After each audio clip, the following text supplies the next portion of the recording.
রবিবার ২রা এপ্রিল ১৮৮২, ২১শে চৈত্র ১২৮৮, চৈত্র শুক্লা চতুর্দশী, বেলা ১টা কি ২টো হবে।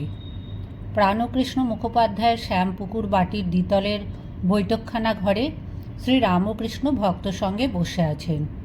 এইমাত্র রাম, মনমোহন, কেদার, সুরেন্দ্র, গিরীন্দ্র, সুরেন্দ্রের ভ্রাতা গিরীন্দ্র, রাখাল, বলরাম, মাস্টার প্রমুখ ভক্ত সঙ্গে বসে ঠাকুর প্রসাদ পেয়েছেন। কাপ্তেন এই পাড়াতেই থাকেন। ঠাকুরের ইচ্ছা এই বাড়িতে বিশ্রামের পর কাপ্তেনের বাড়ি হয়ে তাকে দেখে কমল কুটিরে শ্রীযুক্ত কেশব সেনের সঙ্গে দেখা করতে যাবেন। পাড়ার ভদ্রলোকেরা ও অন্যান্য নিমন্ত্রিত ব্যক্তিরাও আছেন। ঠাকুর কি বলেন শোনার জন্যে সকলেই উৎসুক। ঠাকুরের বক্তব্য, ঈশ্বর ও তাঁর ঐশ্বর্য, এই জগৎ তাঁর ঐশ্বর্য। ঠাকুর বলছেন, ঐশ্বর্য দেখেই সকলে ভুলে যায়, যার ঐশ্বর্য তাঁকে খোঁজে না। কামিনী কাঞ্চন ভোগ করতে সকলে যায়, কিন্তু অশান্তিই বেশি। সংসার যেন বিশালাক্ষীর দহ, নৌকো দহে একবার পড়লে আর রক্ষা নেই। সেকুল কাঁটার মতো এক ছাড়ে তো আরেকটি জড়ায়। গোলক ধাঁধায় একবার ঢুকলে বেরোনো মুশকিল। মানুষ যেন ঝলসা পোড়া হয়ে যায়। একজন ভক্ত জিজ্ঞেস করলেন, এখন উপায়? ঠাকুর বললেন, উপায় সাধুসঙ্গ আর প্রার্থনা। বৈদ্যের কাছে না গেলে রোগ ভালো হয় না। সাধুসঙ্গ একদিন করলে হয় না, সর্বদাই দরকার। রোগ লেগেই আছে। আবার বৈদ্যের কাছে না থাকলে নাড়ি জ্ঞান হয় না, সঙ্গে সঙ্গে ঘুরতে হয়। তবেই কোনটি কফের নাড়ি, কোনটি পিত্তের নাড়ি বোঝা যায়। ভক্তটি জিজ্ঞেস করলেন, সাধু সঙ্গে কী উপকার হয়? ঠাকুর বললেন, ঈশ্বরে অনুরাগ হয়, তাঁর ওপর ভালোবাসা হয়। ব্যাকুলতা না এলে কিছুই হয় না। সাধুসঙ্গ করতে করতে ঈশ্বরের জন্য প্রাণ ব্যাকুল হয়। যেমন বাড়িতে কারো অসুখ হলে সর্বদাই মন ব্যাকুল হয়ে থাকে, কিসে রোগী ভালো হয়। আবার কারো যদি কর্ম যায়, সে ব্যক্তি যেমন অফিসে অফিসে ঘুরে ঘুরে বেড়ায়, ব্যাকুল হতে হয় সেই রকম। যদি কোনো অফিস বলে কর্মখালি নেই, আবার তার পরদিন এসে জিজ্ঞাসা করে, আজ কি কর্মখালি হয়েছে? আরেকটি উপায় আছে, ব্যাকুল হয়ে প্রার্থনা। তিনি যে আপনার লোক, তাকে বলতে হয়, তুমি কেমন, দেখা দাও, দেখা দিতেই হবে। তুমি আমাকে সৃষ্টি করেছ কেন? শিখরা বলেছিল, ঈশ্বর দয়াময়। আমি তাদের বলেছিলাম, দয়াময় কেন বলবো? তিনি আমাদের সৃষ্টি করেছেন যাতে আমাদের মঙ্গল হয়। তা যদি করেন, সে আর আশ্চর্য কী? মা বাপ ছেলেকে পালন করবে, সে আবার দয়া কি? সে তো করতেই হবে। তাই তাকে জোর করে প্রার্থনা করতে হয়। তিনি যে আপনার মা, আপনার বাপ। ছেলে যদি খাওয়া ত্যাগ করে, বাপ মা 3 বৎসর আগেই হিস্সা ফেলে দেয়। আবার যখন ছেলে পয়সা চায় আর পুনঃ পুনঃ বলে, মা তোর 2টি পায়ে পড়ি, আমাকে 2টি পয়সা দে, তখন মা বেজার হয়ে তার ব্যাকুলতা দেখে পয়সা ফেলে দেয়। সাধুসঙ্গ করলে আরেকটি উপকার হয়, সৎ সৎ বিচার। সৎ নিত্য পদার্থ অর্থাৎ ঈশ্বর, অসৎ অর্থাৎ অনিত্য। অসৎ পথে মন গেলেই বিচার করতে হয়। হাতি পরের কলাগাছ খেতে সুর বাড়ালে সেই সময় মাহুত ডাঙোস মারে। প্রতিবেশী জিজ্ঞাসা করিল, মশাই, পাপ বুদ্ধি কেন হয়? ঠাকুর বললেন, তাঁর জগতে সকল রকম আছে। সাধু লোকও তিনি করেছেন, দুষ্ট লোকও তিনি করেছেন। সদ্বুদ্ধি তিনিই দেন, অসৎ বুদ্ধিও তিনিই দেন। তখন প্রতিবেশীটি আবার জিজ্ঞাসা করল, তবে পাপ করলে আমাদের কোনো দায়িত্ব নেই? ঠাকুর বললেন, ঈশ্বরের নিয়ম যে পাপ করলে তার ফল পেতে হবে। লঙ্কা খেলে আর ঝাল লাগবে না?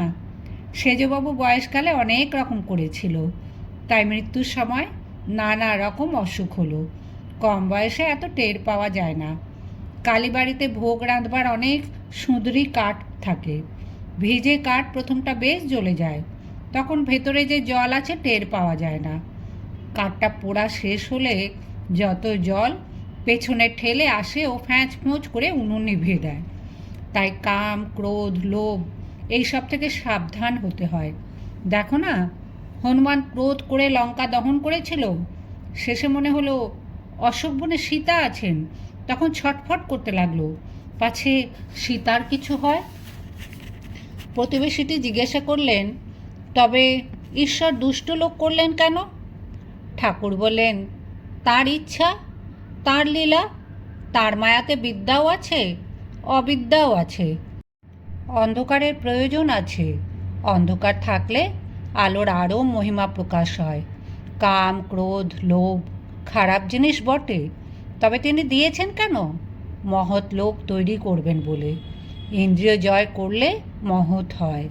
জিতেন্দ্রিয় কি না করতে পারে, ঈশ্বর লাভ পর্যন্ত তার কৃপায় করতে পারে। আবার অন্যদিকে দেখো, কাম থেকে তার সৃষ্টিলীলা চলছে, তাই দুষ্ট লোকেরও দরকার আছে।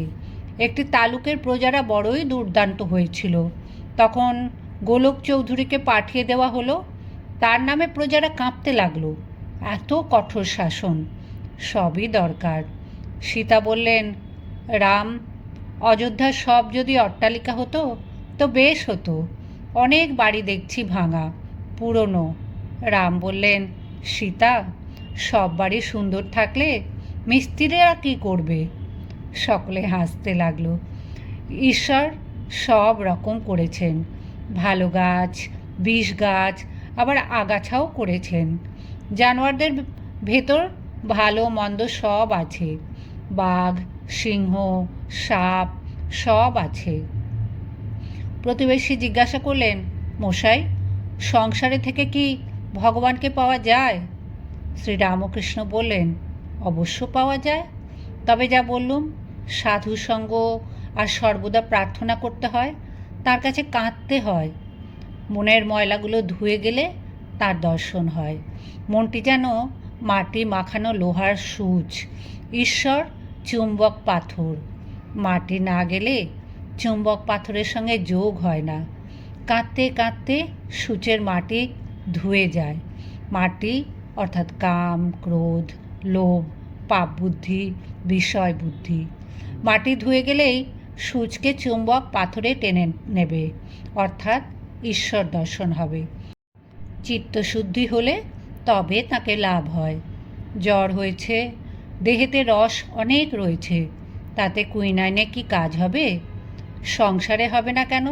ওই সাধুসঙ্গ, কেঁদে কেঁদে প্রার্থনা, মাঝে মাঝে নির্জনে বাস। একটু বেড়া না দিলে ফুটপাতের চারাগাছ ছাগল গরুতে খেয়ে ফেলে। প্রতিবেশী জিজ্ঞাসা করলেন, যারা সংসারে আছে তাহলেও তাদের হবে? শ্রীরামকৃষ্ণ বললেন, সকলেরই মুক্তি হবে, তবে গুরুর উপদেশ অনুসারে চলতে হয়। বাঁকা পথে গেলে ফিরে আসতে কষ্ট হয়, মুক্তি অনেক দেরিতে হয়। হয়তো এ জন্মেও হলো না, আবার হয়তো অনেক জন্মের পর হলো। জনকাদি সংসারেও কর্ম করেছিলেন, ঈশ্বরকে মাথায় রেখে কাজ করতেন। নাটকি যেমন মাথায় বাসন করে নাচে, আর পশ্চিমের মেয়েদের দেখনি, মাথায় জলের ঘড়া, হাসতে হাসতে কথা কইতে কইতে যাচ্ছে। প্রতিবেশী বলিলেন, গুরুর উপদেশ বললেন, গুরু কেমন করে পাব? শ্রীরামকৃষ্ণ বলেন, যে সে লোক গুরু হতে পারে না। বাহাদুরি কাঠ নিজেও ভেসে চলে যায়, অনেক জীবজন্তুও তাতে চড়ে যেতে পারে। হাবাতে কাঠের ওপর চড়লে কাঠও ডুবে যায়, যে চড়ে সেও ডুবে যায়। তাই ঈশ্বর যুগে যুগে লোক শিক্ষার জন্য নিজেই গুরুরূপে অবতীর্ণ হন। সচ্চিদানন্দই গুরু। জ্ঞান কাকে বলে আর আমি কে? ঈশ্বরই কর্তা আর সব অকর্তা, এর নাম জ্ঞান। আমি অকর্তা, তাঁরই হাতের যন্ত্র। তাই আমি বলি, মা, তুমি যন্ত্রী, আমি যন্ত্র। তুমি ঘরণী, আমি ঘর। আমি গাড়ি, তুমি ইঞ্জিনিয়ার। যেমন চালাও তেমনই চলি, যেমন করাও তেমনই করি। যেমন বলা তেমনই বলি, না অহম না অহম, তু হুঁ তু হুঁ।